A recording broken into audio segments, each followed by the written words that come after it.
have an actual troubleshooting sticker on it, which is pretty cool.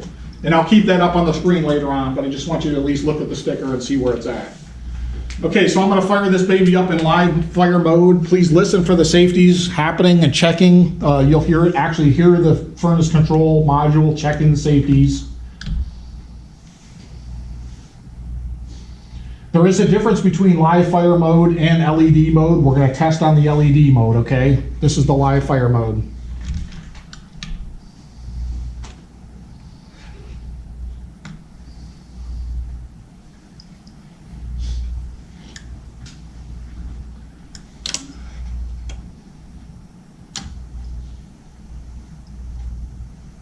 Hear things happening. Calls for heat. My inducer came on, right? My LED's on for the inducer. So that's a little sucking that fumes out. Now my hot surface igniter is gonna light up next here. You can see it starting to glow. Never touch that thing. It gets very, very hot. When it gets up to 1200 degrees, what's gonna happen? It's gonna send 24 volts to that gas valve, right? It's gonna send that signal there. And it did. Now my burner's igniting. Could roast marshmallows on this thing. This is a little RV heater, by the way, water heater out of an RV. We took a whole bunch of them apart to make this thing. Once that blower kicks on, I'm gonna shut it down just so you guys can see. Do you see the LED light on the board now? What's it doing? Like a steady heartbeat, right? Just one flash. They call that orange, but it actually looks red to me. But just know that that's proper operation for a gas furnace on that furnace control. It's gonna tell you, hey, I'm in standard mode. It's everybody see that heartbeat happening? Now watch what happens when I cut off the burner, right? Watch that light. The blower's gonna stay on. That should go to a green light at that point. Did it do it? Okay, so in the blower operation, when the blower's on, the green light will stay on when the blower's on a call for heat, just so you know, at ready standby mode. And that light will stay steady. Now I'm gonna show you the difference in LED mode so you're aware of it. You guys can hold on to this so you have it. Did you see it? You can hold on to it, just so you have it. Just keep one on your table, it's gonna help you in the future. All right, now I'm gonna do LED mode just so you guys know the difference between the two. I am gonna test you all in LED mode only, so I want you to be aware of the difference between the two. In the LED mode, the hot surface igniter is not gonna light up. The burner is not gonna light up. It's all gonna be simulated by this, okay? The burner is lit up by a blue light, hot surface ignition by a red light.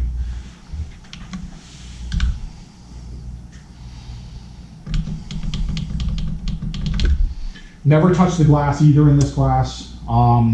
It gets very hot. It stays hot for a long period of time. I've kept people's burnt fingerprints off of it until now, so don't be the first one. Don't touch your nose to it. I did it many times, you can tell. Just kidding.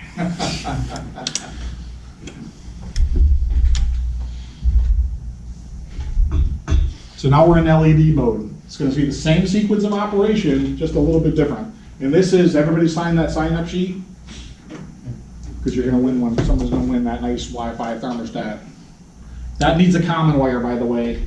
If you don't have a common wire at your house, you got to use this Wi-Fi thermostat. This is the easiest Wi-Fi thermostat to install. No common needed. It's a 4-wire stat. This one needs a common to operate the touchscreen. That's the difference between the two. And you can have your choice between the two if you want. The touchscreen's a much better model though. So now my burner's on, right? Got that steady heartbeat flash going on that LED.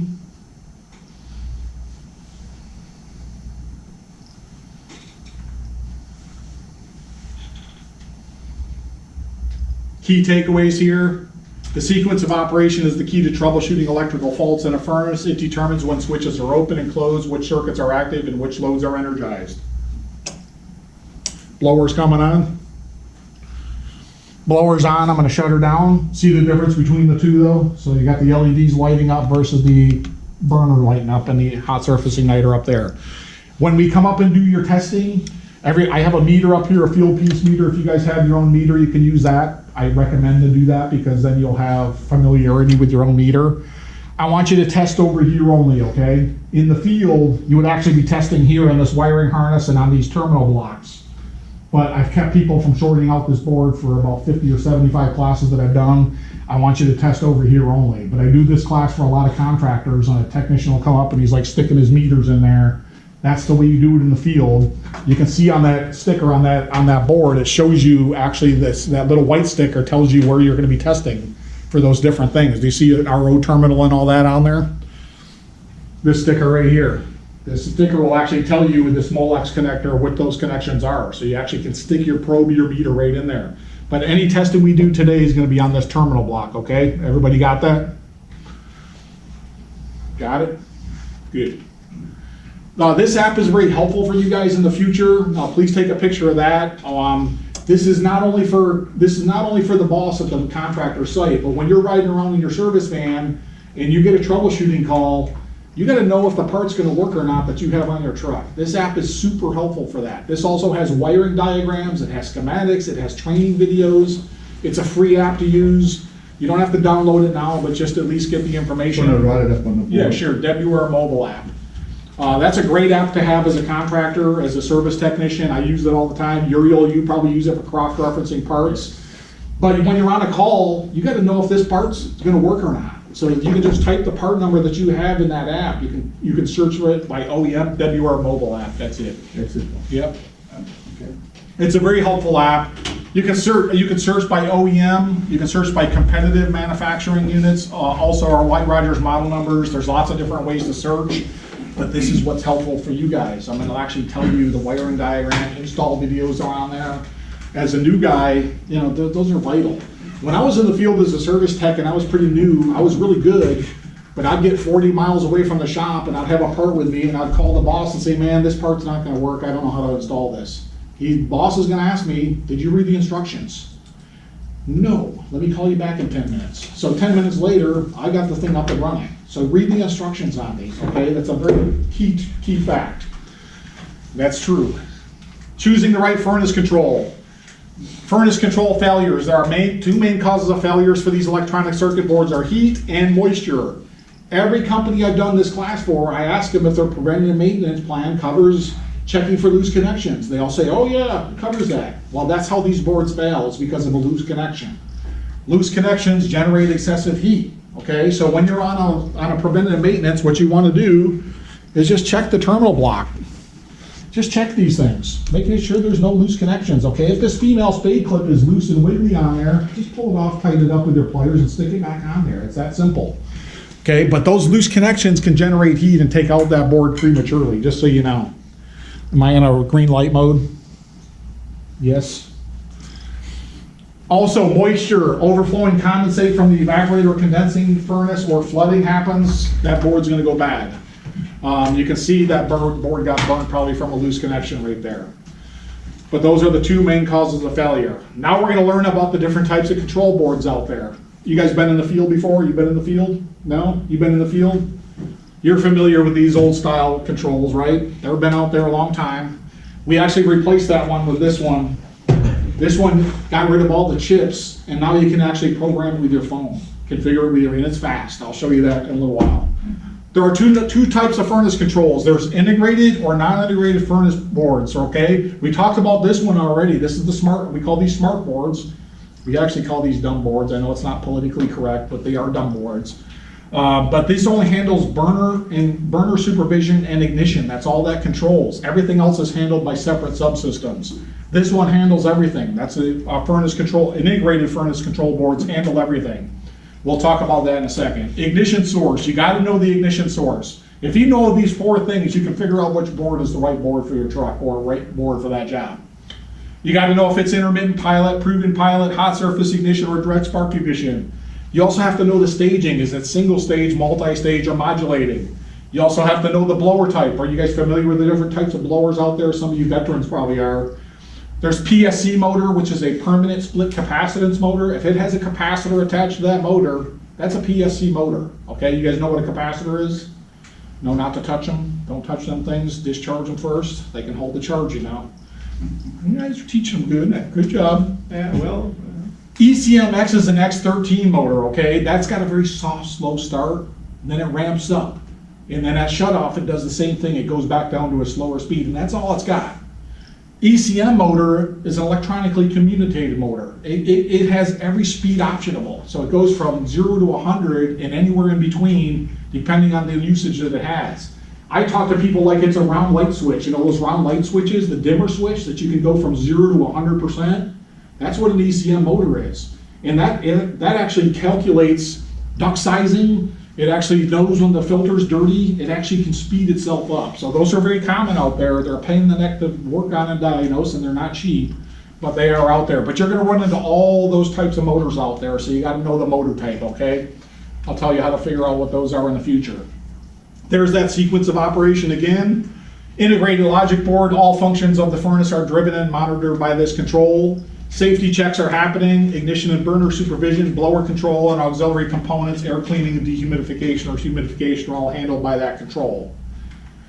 Dumb boards only handle ignition and burner supervision. All other controls are handled by separate subsystems. Can you read that tech tip for me? Can you read that? If the blower motor plugs into the control board, it is Integrated logic control. Logic control system. If the blower is energized by external relay, the control is non-integrated. That's right. So that's important to understand. If the blower motor is plugged into the board, it's a smart board. It's that simple. If the blower motor is not plugged into the board, it's a dumb board or non-integrated board. That's how you figure that out. I'm gonna ask you to read tech tips along the way, just so you know. If you can't read it or you don't understand it, just get the guy next to you and make him read it. Didn't want to tell you that, but I'm glad you were able to read that. Sometimes they don't want to participate, but that's okay. I just think it keeps you more in tune to the class. So a visual inspection of the current circuit board will identify the type of control logic. Integrated boards will have a board-mounted blower relay with high voltage blower terminals or a Molex connector for safety circuits and control wiring bundle. Non-integrated boards have terminals and relays only controlling gas valve ignition and flame proving, and that's it. Okay, there are differences between the two. You're gonna see boards that look like these. Okay, if a blower motor's plugged in there, that's an integrated furnace control module, just so you know. You can also use the part number on the board and type it into your WR mobile app. That's the easiest way to diagnose it or figure it out as well. Sometimes they don't have a part number on it. We are in about 80% of all the OEM stuff out there. So if you guys open up your package units and furnaces out there, you're gonna see White Rogers, Emerson all over that stuff. We're in there. Okay, intermittent proven pilot ignition. Now you have to know the ignition source. A pilot tube extending from the gas valve to the pilot burner. Pilot flame is not standing but automatically lit during the call for heat. A flame sensing circuit proves the pilot and flame to keep the pilot valve open and allow the main valve to open. That's a intermittent pilot or pilot ignition system. Very old, they don't have a lot of them around anymore, but you guys are gonna run into 40 or 50-year-old furnaces out there, I guarantee it, you're gonna find one. So you gotta be aware of what they are. Hot surface ignition is direct burner ignition systems. That's like we talked about earlier. This is the flavor of the day. All manufacturers are using this except package units. Hot surface ignition is current passing through the resistor strip, causing it to heat to a minimum of 1200 degrees Fahrenheit. Gas valve is opening and passing fuel across the ignition source.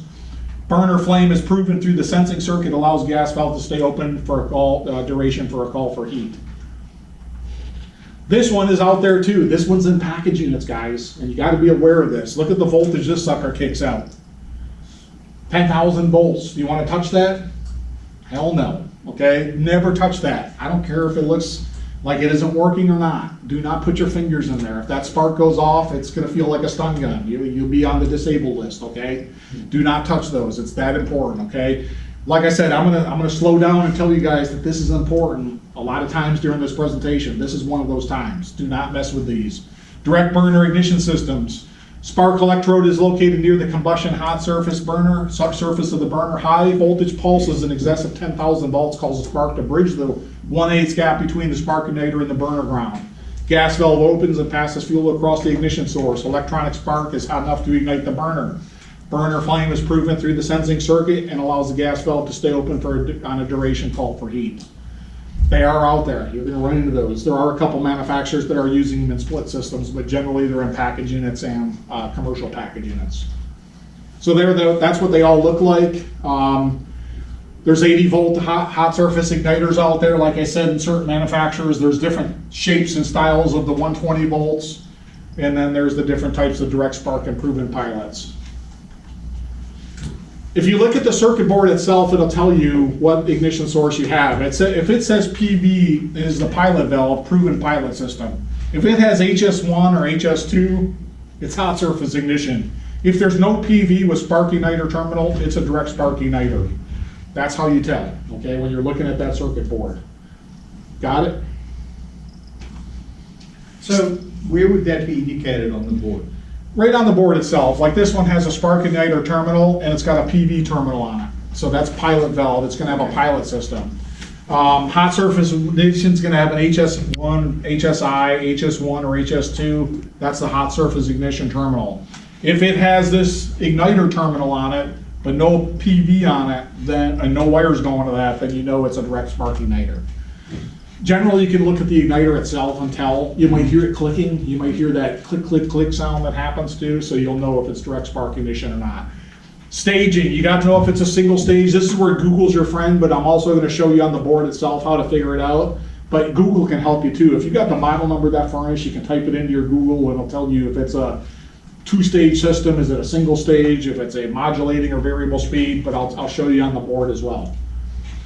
Single stage system energizes at full capacity when there is a call for heating or cooling. These are like your 80% gas furnaces out there. There's lots of them available, lots of them out there. These are like your less expensive air conditioning units, like a single stage unit out there, maybe like a little 13 SEER or 12 SEER system. When you get up into like 15, 16, 17 SEER or even modulating like those mini splits that you have out there, those are actually modulating variable speed capacity, right? They have the ability to ramp up and slow down.